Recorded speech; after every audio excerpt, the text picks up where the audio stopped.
अस्सलाम वालेकुम। पहले आप ये वीडियो देख लीजिए। बिस्मिल्लाहिर्रहमानिर्रहीम। मेरे भाइयों, आप वीडियो में क्लियरली देख सकते हैं एक फैमिली जो है काबा के अंदर एंटर हो रही है। वो फैमिली जो है वो हुक्मरानों की फैमिली लग रही है, जिस पे कई औरतें जो है वो काबे के अंदर एंटर हो रहे हैं। और वो औरतें जो है एक नहीं हैं, कई औरतें एंटर हो रहे हैं। और उनमें से कुछ लोग जो है वो पैंट शर्ट भी पहने हैं। तो मेरे भाइयों, कहा जाता है कि ये पाकिस्तानी हुक्मरान की फैमिली है, लेकिन ये कोई भी हो, लेकिन औरतों का ऐसे काबे के अंदर जाना सही है या गलत, आज हमें एक्सप्लेन करेंगे इंजीनियर मोहम्मद अली मिर्ज़ा साहब। वीडियो को कंप्लीट एंड तक ज़रूर देखिए। बिना किसी ताख़ीर के अल्लाह का नाम लेके शुरू करते हैं। और बुखारी मुस्लिम में हदीस है, नबी इस्लाम ने फरमाया, ए आयशा, अगर मुझे तेरी कौम का ख्याल ना होता कि ये नई नई ज़माने जहालियत से फिर के इस्लाम की तरफ आई है, तो मैं हतीम को तोड़ कर खाने काबे में दाखिल कर देता और इसे इब्राहीमी बुनियादों पर खड़ा कर देता। इब्राहीमी बुनियादों में जो हतीम काबा है वो काबे का हिस्सा है। वो सही बुखारी में आता है कि मुशरिकीन अरब ने अपना जो हलाल माल है, अक्सर तो उनका हराम ही होता था, हलाल माल जोड़ा इसके लिए कि अल्लाह के घर की तामीर करें। तो उनके पास माल ख़त्म हो गया, तो उन्होंने फिर पूरा काबा तामीर करने की बजाय हतीम को जो है वो छोटी सी दीवार बना के छोड़ दिया, बाकी हिस्से पे कमरा खड़ा कर दिया। अब वो अल्लाह की तरफ से एक हिकमत हुई कि वो हतीम बाहर रहा। नबी इस्लाम की ख्वाहिश थी इसे दाखिल करते, लेकिन आपने कहा कि लोग कहेंगे कि इसने काबा तोड़ दिया। और बुखारी मुस्लिम में अल्फाज हैं, एक तो मैं बैतुल्लाह का दरवाज़ा नीचा कर देता, दूसरा हतीम को काबे में दाखिल कर देता।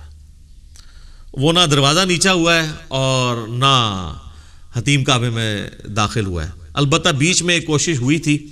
हज़रत अब्दुल्लाह इब्न ज़ुबैर रज़ी अल्लाह तआला अन्हु ने अपने दौर के अंदर, सही मुस्लिम में डिटेल मिलती है, उन्होंने बाकायदा अम्मा आयशा से चूँकि ये हदीसें सुनी थी, वो भांजे भी लगते थे, तो उन्होंने अपने दौर खिलाफत जो 9 साल का उनका बनता है उसमें उसको तोड़ के किबला शरीफ को नया तामीर किया। फिर बाद में जब हज्जाज इब्न यूसुफ ने उनको शहीद किया तो उसने ज़िद में आके किबला को दोबारा से तोड़ के बनाया और उसमें फिर हतीम को बाहर निकाल दिया।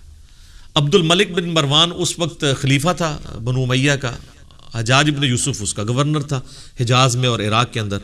उसको जब बाद में पता चला कि ये तो नबी इस्लाम की भी ख्वाहिश थी, तो उसने फिर कहा, अफसोस, ये सही मुस्लिम में अल्फाज हैं, अगर मुझे पहले पता होता तो मैं हज्जाज इब्न यूसुफ को कभी इजाज़त ना देता कि वो बैतुल्लाह को तोड़े अब्दुल्लाह इब्न ज़ुबैर की ज़िद में।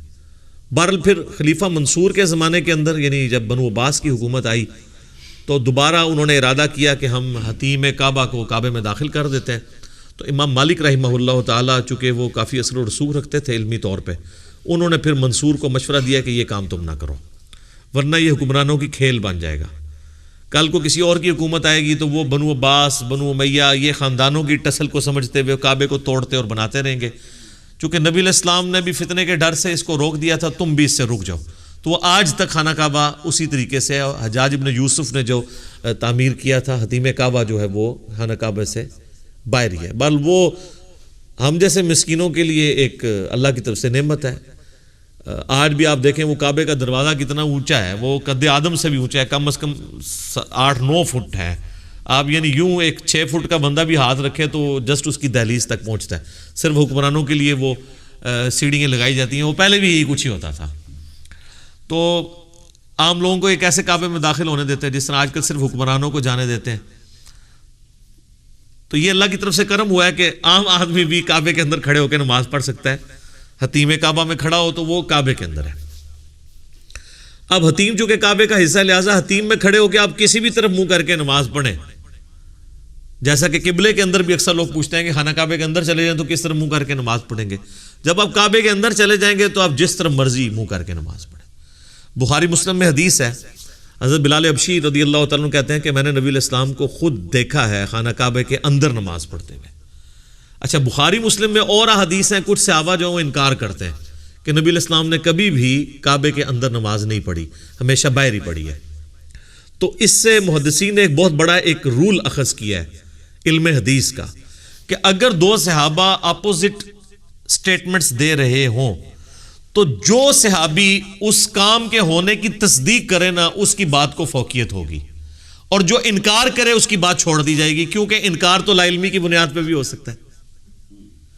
लॉजिकल है। جس طرح کہ صحیح بخاری میں موجود ہے، عبداللہ بن عمر کہتے ہیں کہ میں نے نبی علیہ السلام یا ان کے صحابہ کو کبھی بھی مغرب سے پہلے 2 نفل پڑھتے ہوئے نہیں دیکھا.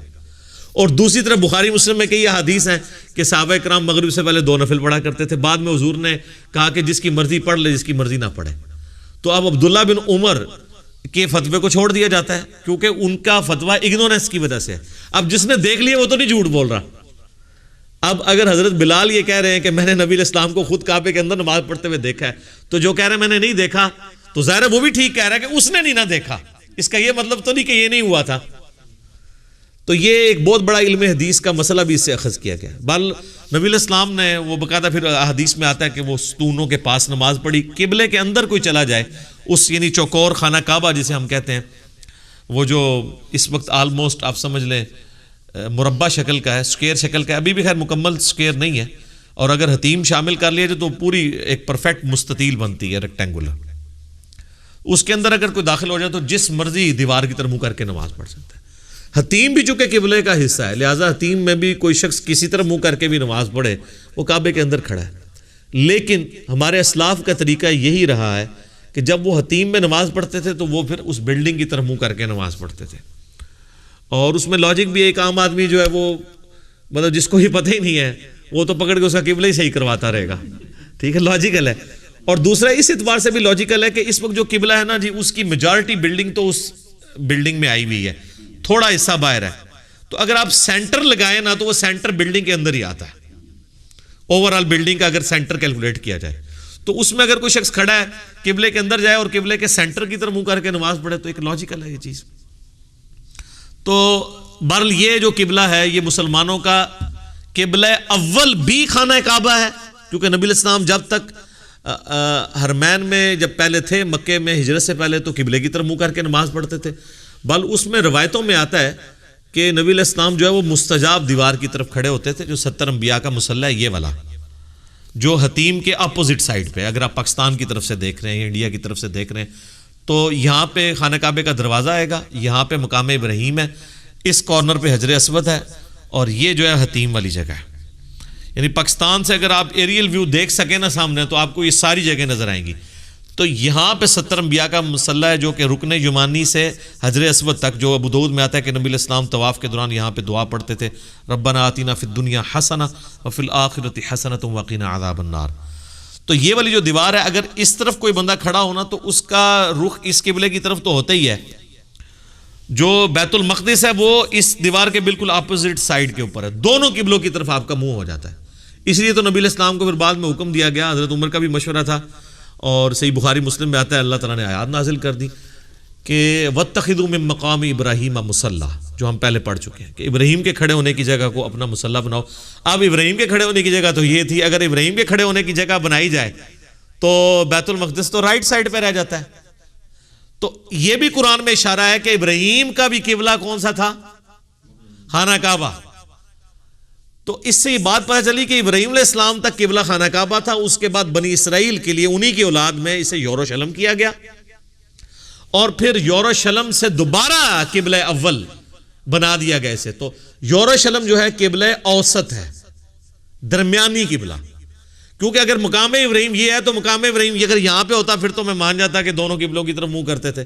جب مقام ابراہیم ہے ہی ایسی جگہ کے اوپر ہے کہ جب صرف اسی قبلے کی طرف منہ ہو سکتا ہے، تو ابراہیمی قبلہ بھی خانہ کعبہ ہے. اور قرآن میں اس کا اشارتاً آگے ذکر بھی آئے گا کہ یہ اہل کتاب کو یہ پتہ ہے کہ اصل ابراہیمی قبلہ یہی ہے. اور اب آپ دیکھو گے جب یہ قبلہ چینج ہوگا نا تو یہ پھر تمہیں جو ہے تنگ کرنا شروع کریں گے. بڑے پیارے الفاظ ہیں، اور خصوصاً جو لوگ دعوت و تبلیغ کے کام میں جڑے ہیں ان کے لیے اس میں بڑی حکمت کے پھول ہیں کہ آپ نے اپنے ٹارگٹ کو سیٹ کر کے کام کرتے جانا ہے. جو بھونکنے والے لوگ ہیں نا ان کے منہ جو ہے نا وہ اللہ تعالیٰ تو اپنے بارے میں بھی کہہ رہا ہے کہ میں بھی تمہیں اتنا ہی سمجھا سکتا ہوں جتنا سمجھا دیا، ان کے منہ تو بند نہیں ہو سکتے، اللہ ہے کہ اللہ تعالیٰ زبردستی کسی کو گونگا کر دے، باقی یہ چینج نہیں ہو سکتے کیونکہ دنیا میں اللہ نے کھلی چھٹی دی ہوئی ہے. تو ٹینشن نہ لی جائے. तो मेरे भाइयों आपने वीडियो देखी, आपको हतीम के बारे में पता चल गया होगा कि हतीम जो है वो काबे का हिस्सा है। आप कभी भी उम्रा या हज करने गए होंगे तो वहाँ पे देखे होंगे हतीम के अंदर बहुत सारे मर्द और औरत जो है वो जाके नमाज़ पढ़ते हैं। उस पर कोई मतलब कदगन नहीं है कि औरत उसके अंदर दाखिल हो या नहीं हो। अगर हतीम काबे के अंदर आता है तो हतीम के अंदर अगर औरतें जाके नमाज़ पढ़ सकती हैं तो काबे के अंदर भी औरतें जाने में कोई हर्ज नहीं है। तो मेरे भाइयों अल्लाह सुब्हानहू व तआला से दुआ है, जो बात मैंने हक़ कही उसको सुनकर अमल करने की तौफ़ीक़ अता फ़रमाए। जो बात गलती से जज्बात में मेरे ज़बान से निकल गई, अल्लाह ताला उसको हमारे दिलों से माफ़ कर दे, हमको कुरान और सुन्नत पर अमल करने की तौफ़ीक़ अता फ़रमाए। अगर वीडियो अच्छी लगी तो लाइक और शेयर ज़रूर कीजिए और हमें सपोर्ट करने के लिए सब्सक्राइब ज़रूर कीजिए। मिलते हैं नेक्स्ट वीडियो में इंशाअल्लाह। अस्सलामु अलैकुम व रहमतुल्लाहि व बरकातुहू।